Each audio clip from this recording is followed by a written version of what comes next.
Now, we are going to talk to Dave Rubin now, but before we get to him, I've got to show you a little bit of tape. It comes from Turning Point USA when a woman of colour talks to woke white kids about white privilege. Watch their minds get blown by a simple follow-up question. Then Dave. I grew up as a white man, and you're the exact opposite, you know? And so it's like my experiences are going to be different from yours. How come? I think, there's a thing of, like, white privilege. What privileges do you have that I don't have? Oh, see, that's the question I keep asking myself because, like, in this day and age, like, all the laws, it's hard to speak on something I'm not fully knowledgeable of, so, like, I'm sorry if I, like, make a mistake in saying this, but it's It's a beautiful moment because, red pills are being doled out all the time. I'd like to believe I've, sent a couple out there. I'm sure you've sent a couple out there. Elon Musk has sent a couple out there. But to see it happening in real time on a college campus, this kid is red-pilled now. He is not going to just inherently be guilty and bow to a certain set of people because he's white, as of course he should not. I've got a bum bag, or as you would say, fanny pack of red pills, and I just randomly walk around and throw them in as many directions as possible. That's our purpose and our mission here, is to distribute those red pills. Somebody who may need quite an intensive course of them is our old mate Hillary Clinton. Again, you point out on the show about this word salad where, and this is what I always find amazing about certain people of the left, I'll be kind, which is it doesn't matter what's going on in the world, they can find a way to make it about them. And she's been able to link everything from climate change to Ukraine to women's issues. Finally, I'm so glad that Elena Zelenska is here because women are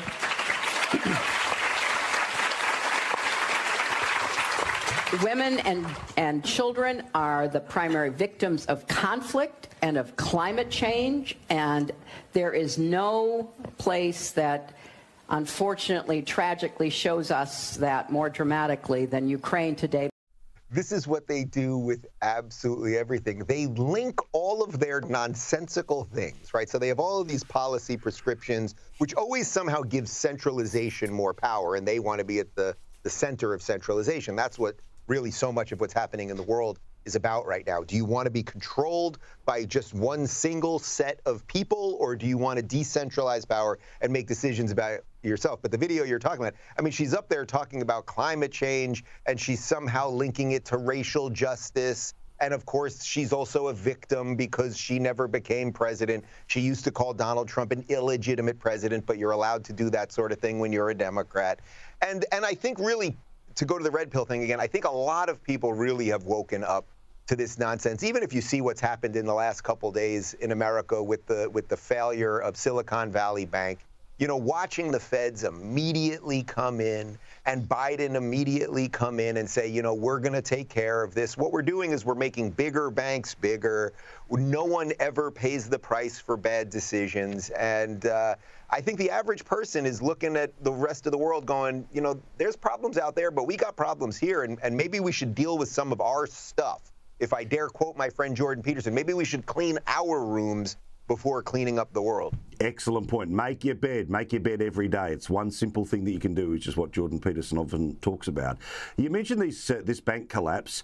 Now, stocks went all the way down. Surprise, surprise. They started to go back up, meaning an awful lot of people got rich out of other people's misfortune. But it's a good point. Whenever these financial institutions do the equivalent of an oil spill, they get bailed out. Whereas the people who actually cause the environmental damage, well, they often end up being literally and metaphorically taken to the cleaners. But I also love that the automatic thing here was to blame Trump. When the train derailed, blame Trump. When this happens, blame Trump. Well, hang on. They've had total control of government for 2 years.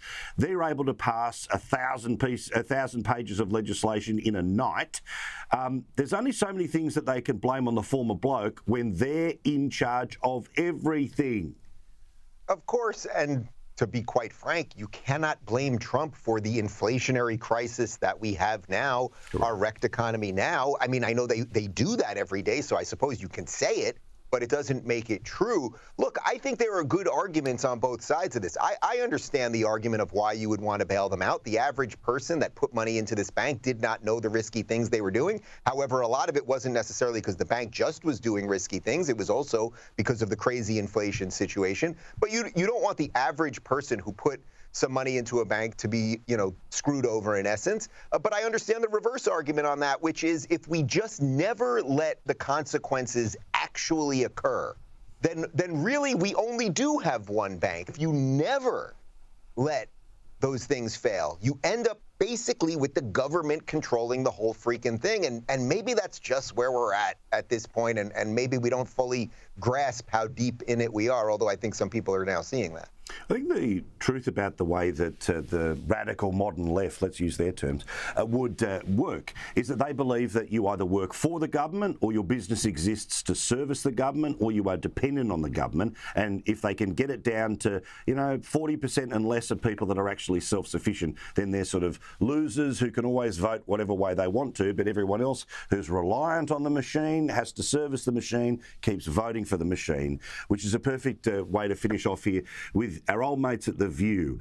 Conversation kicks in about Kamala Harris, and one of the hosts is a massive fan and says you must get behind her, but has no idea what she's actually done. I don't know what the hell is wrong with Democrats. Listen, here's the bottom line, guys.